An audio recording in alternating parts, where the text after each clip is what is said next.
Kaya magandang araw sa ating lahat. Lalo na sa mga magigiting nating Scout Ranger dyan.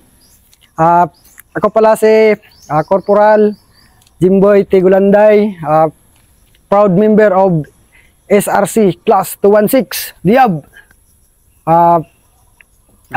Nakatalaga pala ako sa unit namin ng 61st Division Reconnaissance Company ng 6ID, Philippine Army. Una-una, yung unit namin is napaka hirap. Di ba natin sabihin na mahirap? Kami yung palaging nauna sa operation, palaging involved sa lahat ng lakad. Tapos bilang isang member ng 61st Division Reconnaissance Company, marami kaming na pamahagi na mga encounter, lalo na sa mga SPMS box. Yan yung namin na area talaga namin. SPMS box is ng Saripagwak, Pagatin, Mamasapano, then Salbo. Master, gaano kakaiba yung SPMS box sa mga ino-operatan ng normal na tropa? Ang masabi ko lang, sir, sa SPMS box, yun yung dyan na hindi natin yung terrain kasi maraming ang tawag doon yung open, then marshland, at saka dyan ang mga kalaban is hindi natin hindi mo alam kung saan ang area nila. At yun lang, may isa lang akong kwento. Yung time na 2018, Talitay area, pinasok namin yung isang kampo na biyahe kami galing Saripagwak papunta ng Talayan, then Talayan to Talitay. Tapos pagdating namin sa area, madaling araw. Tapos nirecover namin yung doon, yung i-search namin yung mga bahay. Tapos nakatulog pa kami ng isang gabi doon. Hindi pa tapos kinabukasan, madaling araw. Hindi yung guardia nila. Ako yung guide ng leading team namin. Natatanda, naalala ko, alas 4 ng madaling araw. Hindi na malaya ng advance post ng kalaban na nakapasok na kami. Ano yung kwan nila, Jimboy? Ano yung terrain? Muna, ikwento mo muna yung paano yung kampo nila. Kasi yung kampo nila, sa mga nag-operate sa NPA area kasi, alam nila yung kampo, nakatago-tago talaga sa bundok-bundok. Yes, Dito kasi, i-explain mo lang ano yung itsura ng kampo, paano yung layout niya. Sige, sir. Yung nakuhaan pa naman ng maraming baril is ang ang kampo nila is sa gilid ng ilog. Tapos maraming kawayan. Ang purpose lang nandoon sila nagtatago sa gilid ng ilog is para mapabilis yung exit nila kasi may mga bangka sila na mga nakatambay. Yun na yun, kami yung leading team. Then bago namin pinasok yung area, yung 9TRR namin nakali na. Then yung 61 mortar bago kami pumasok. Then pagpasok namin sa loob talaga ng kampo, yung advance post, grabe, dalawa lang kami yung pumasok una kasi yung team leader ko nasa malayo pa sa akin. Then pagka dalawang kubo yung ng advance post nila. Then sinabi ko sa lead scout ko, o ikaw na kumuha nung ano, yung first kubo. Doon kinuha ko naman yung isa, tapos yung pa kami, pa-approach. Nagsabi yung lead scout ko na may kumukulo na tubig, yung mainit, yung may takuri. So sabi niya may tao. Doon pag ano ko ng trapal, nakaduyan yung kalaban, di naka-react. Kaya yun yung na na-captured yung mga baril na during 2018 sa Talitay. Gaano ba kaano ng Jimboy yung ganon, ito yung mga kalaban dyan, ito yung mga lawless elements talaga, mga terorista talaga, no, dyan sa Talitay, no. Dyan nga yung mga drugs na pumapasok eh. Pero gaano rin kahirap yung ganon na operation na pawasan talaga, pawasan yung area. Gaano kahirap, lalo na sa inyo na ikaw, lead scout tsaka guide, nasa harap talaga. Yes, sir. Gaano kahirap yun? Una-una, sir, pag ako yung nagli-leading, sir, ano ko talaga, i-observe ko talaga yung area bago ako papasok kasi open terrain. Kiniscour ko kiniklear ko ng maayos yung daanan namin. Kasi mahirap magka-IED kasi yun yung nila IED. Pagkatapos magpahirap pumasok, lalo na yung putikan. Nandoon kayo nasa putikan, yung mga hindi ka makagalaw. Tapos yung iniisip mo yung baka may laman yung papasukin nyo. And then sa area talaga, mahirap talaga pasukin. Kasi paano ba yung mga bahay doon? Talaga nandun lang mismo sa mga pawasan, di ba? Nandun lang mismo. And then Yes, yun yung mga target nyo. Yes, sir. Open talaga, open na open. Yes, So, sir. hindi naman basta ng mga terorista tong mga tinutumbok nyo talaga. Ano talaga to? Die hard na terorista talaga. So, katulad nun yung pag buti maganda yung pag-execute nyo at na-capture nyo. I-capture talaga yun, sir. Kasi ang hirap makaka-capture, di ba? Totoo lang. Kaya proud din ako din, sir, sa mga senior din namin na nag-guide din sa amin, na nagtuturo. Lalo na mga scout ranger din sila, sir. Yung ilan recover nyo doon sa encounter na yan? Sa encounter na yun, sir, may higit 60 firearms, then yung mga mga ammo nila nasa mahigit 5 drum kung hindi ako nagkamali, then mga 81 mortar. Dami naman. Ilang baril? 60 plus, sir. 60 plus? Yes, sir. Imbakan nila yung natumbok nyo? Correct, sir. Kumbaga parang ammo dam. Na paluilo lang yung mga nandun na mga guardian nila. Yes, sir. Kumpiyansa. Yes, sir. Pinasok ng ranger. Pinasok namin, sir. Di nila naka-react, sir. Tapos nagkakapi, hindi pa nahigop yung kape niya. Wala na, nandoon na kami, sir, sa likod nila. Paano nyo nagawa yon? Sir, na talaga, sir, sa simula pa lang, sabi ng mga civilian doon, may kampo talaga doon, sir. Yun yung info namin, kaya yun yung plano namin na na madaling araw talaga namin pasukin, sir. So yun yung una mo, kasi veterano ka na kasi dito, di ba? Yun yung una mong ikukwento. Kumbaga, ano yung next naman na hindi mo makalimutan dito sa Pawasan? Mga Pawas Rangers, mga SPMS Box Warriors kayo eh. Anong pangalawang encounter mo, Master, na hindi makalimutan? Yung pangalawang encounter ko, sir, is papasok kami ng Pagatin. Doon nagsabi yung kalaban na umatras daw yung sundalo. Doon ko na experience na yung kalaban yung nagsabi na umatras yung sundalo. Pero sa totoo lang, hindi kami umatras.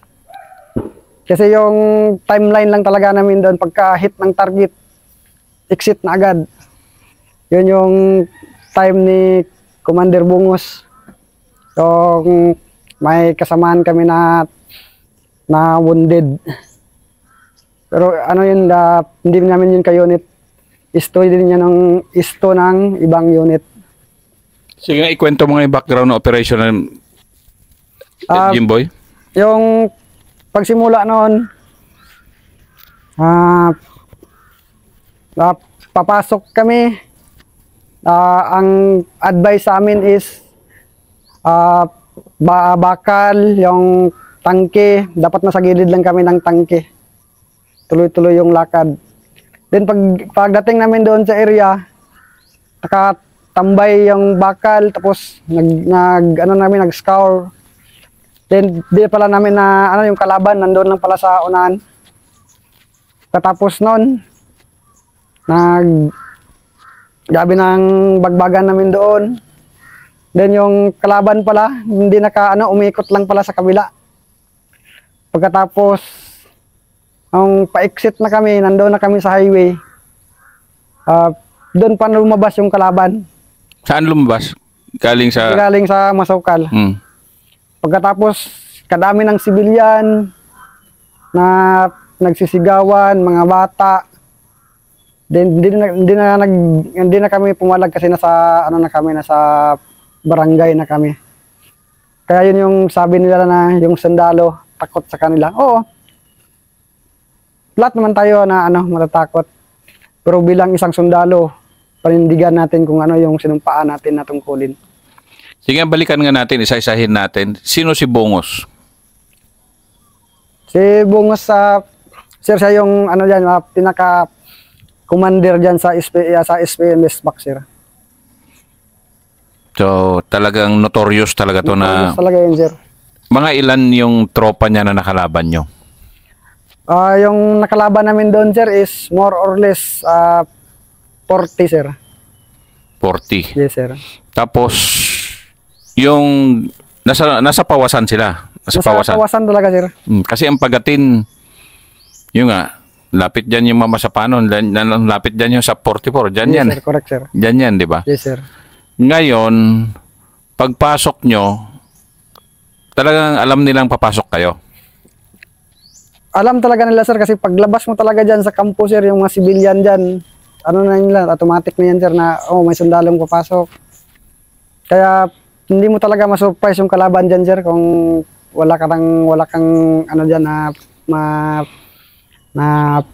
connection talaga dun sa loob, sir. Talagang hindi mo ma-surprise dahil nga ang dami itong highway, 'di ba? Kaya nga SPMS box, highway, andiyan kasi lahat, 'di ba? Yes, sir. So, kaya ang tawag nyo diyan looban, Looban, sir. Sige, explain nyo bakit nyo tinawag na looban yung SPMS box. Kasi yung tinawag na SPMS box, sir, na bilang tinatawag namin yan na looban. Kasi lahat ng pasok namin dyan, palagi talagang encounter yan, sir. Ganun ba? Yes, Talagang ganun katindi? Ganun sila katindi dyan, sir.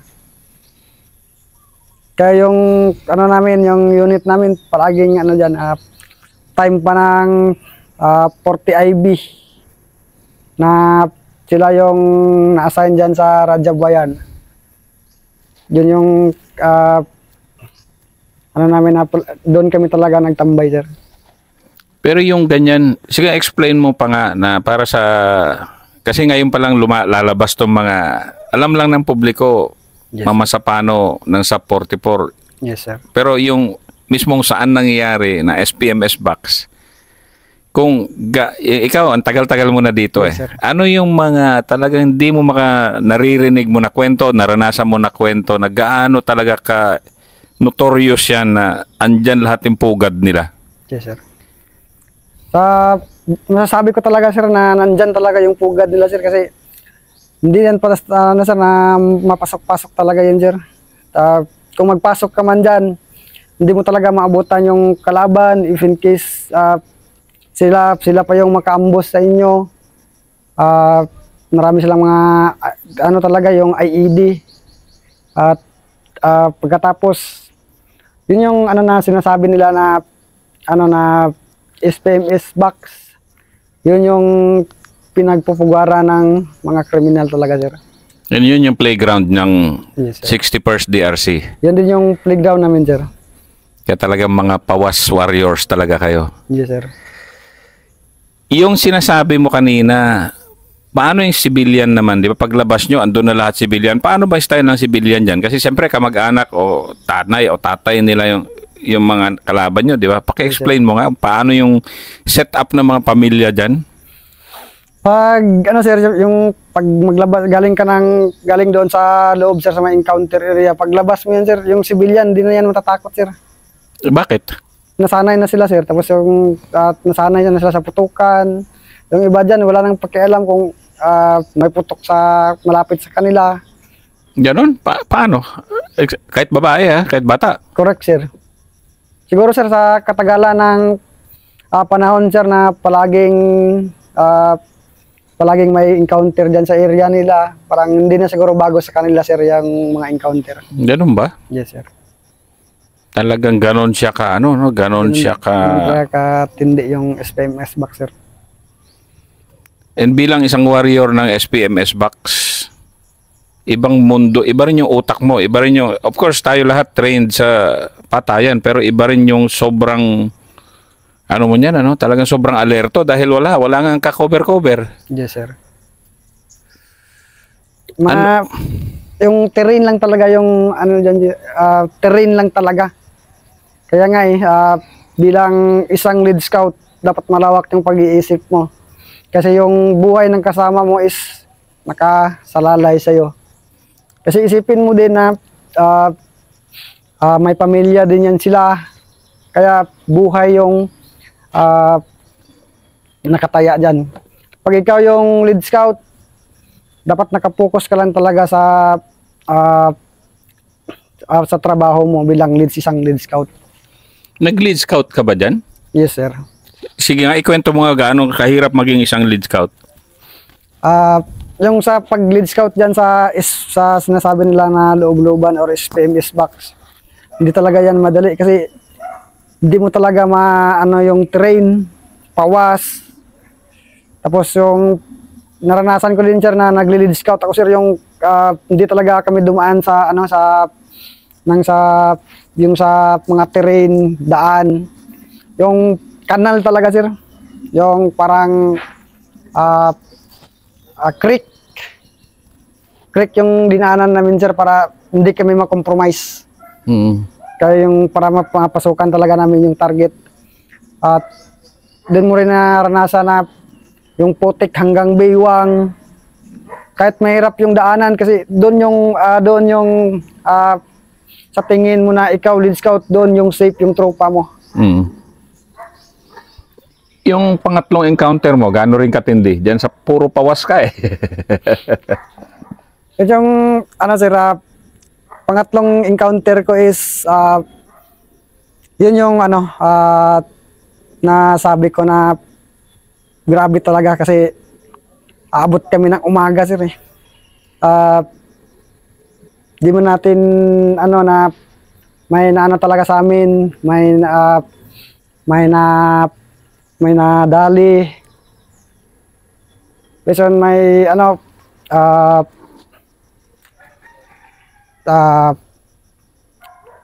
platoon sergeant. Bigat platoon sergeant ang nadali? Yes sir. Sige nga, ikwento mo nga yung detalye niyan. 2019 sa platoon sergeant namin. Yun yung namin is nagmumove, pinasok yung target na yun is hindi namin target. Tapos nung bagbagan, hindi na makamove yung unang tropa. Kaya yung nagdesisyon yung PL ko.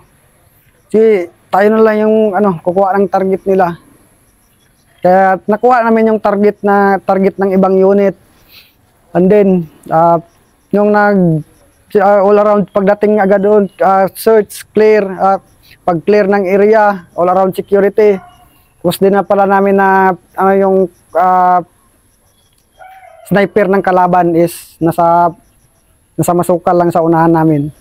Kaya noon, wagwagan. Yun yung mahirap na di mo, kung saan yung unahin mo, yung kasama mo ba o yung putok ng kalaban. Kaya sa nangyari noon, yun yung masakit talaga na ano, nakikita mong yun yung pinaka senior sa inyo, siya pa yung nadali. Pero sa tibay ng samahan ng 61st, wala talagang iwanan. Pagkatapos nun, pinilit namin na ilabas yung casualty namin kahit open terrain. Tapos kaba open terrain, then pinipilit namin i-evac kahit ano, may pumuputok. Ang hirap mag-evac ng casualty sa ganong open terrain kasi talaga, sige, ikwento mo nga gaano ka open terrain, Jimboy. Ano ba sa atin kasi sa military open terrain, pero sige, pang civilian, ano ba yung open terrain?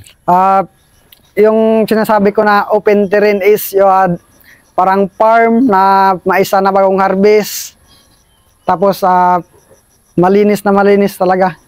Doon namin didaan yung casualty namin habang pumuputok yung sniper ng kalaban. Hindi para kayong target paper. Pero sa di talaga, bawal ka talaga maglakad doon. Yung casualty namin napalabas namin, and then kami yung naiwan doon. Hindi na kami makaalis kasi yung fire ng kalaban una malayo, yung sniper hanggang palapit na ng palapit, parami na ng parami yung putok. Then naabutan kami ng umaga. Mabuti yung tirabing support ng artillery, yung air support. Yun yung medyo na demoralize yung kalaban. Then nung nabutan kami ng gabi, yung Akusta, yun yung malaking tulong doon sa amin. Pero hindi mo na maisip na makakalabas pa kaya kami dito ng buhay, makakalabas pa kaya ako dito ng buhay. Kasi yung kalaban dyan, hindi yan walang patawad yan. Pag makita ka nila, papatayin ka talaga nila. Gaano katindi ang kalaban dyan talaga? Yung gaano sila katapang, gaano sila ka-violente, namumugot din ba sila ulo dyan? Namumugot talaga sila, sir. Kasi pumapatay sila, sir. Kahit di natin sabihin na mahugot ng ulo, is papatayin ka talaga nila. And then hindi talaga biro yung kalaban dyan. Yung na-experience ko dyan is yung iba hindi taga dyan, nasa galing ng ibang bansa. Kumbaga may mga wanted sila doon sa ibang bansa, then dyan na sila namumugad, sir. Namumugad talaga, yun yung term, no? Para silang talagang kasi sanctuary nila yung SPMS box, ano? Yes, sir. Ano yung bilang isang sundalo, ano yung mindset dapat ng isang SPMS box warrior na katulad mo, na yung ito tuloy-tuloy ka, hindi man kayo nagbabago ng area? Yes, sir. Mula private 2016, yan na yung area namin is SPMS box. Ang masasabi ko lang, bilang isang warrior ng SPMS box, dapat matibay yung dibdib mo dyan, matibay yung loob mo. Ang isipin mo is dapat hindi ka maunahan ng kalaban. Isa pa, bilang isang lead scout na palaging nagsisecure sa unahan, i-mindset natin na bago tayo mag-move, clear talaga yung area. Ngayon, ano yung pinakamalungkot na araw mo? Yung ba yung pagkamatay ng platoon sergeant mo dyan? Yes, sir. Bakit? Gaano nyo nirespeto yung platoon sergeant nyo? Bilang junior, malaki talaga yung respeto namin sa isa't isa, lalo na yung platoon sergeant namin. napakalaking respeto namin sila kasi ano sila, kadaming experience, sa kanila kami natuto. Lahat ng mga advice nila. Tapos pag may mali ka, sila yung mag-counseling sa iyo. Pagkatapos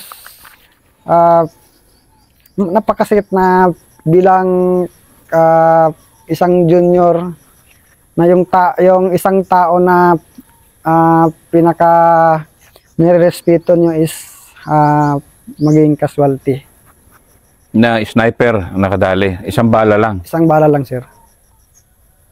Gaano katindi yun bilang isang trained na scout ranger talaga na yung isang bala lang talaga. Di ba tinuturo sa atin, Yes, huwag talaga magkumpiyansa, huwag dahil isang bala lang talaga, no? Yes, sir. Ano yung mo doon? Ano yung matutunan mo doon na talagang isang bala lang talaga ang katumbas ng buhay, no? Yan talaga, sa atin bilang isang sundalo, isang bala lang talaga yung ano natin, kaya dapat mag-ingat, dubli ingat. At then wag na natin magkalimutan na mag-pray kay Lord. Bilang isang sundalo dapat may ano din tayo sa Panginoon.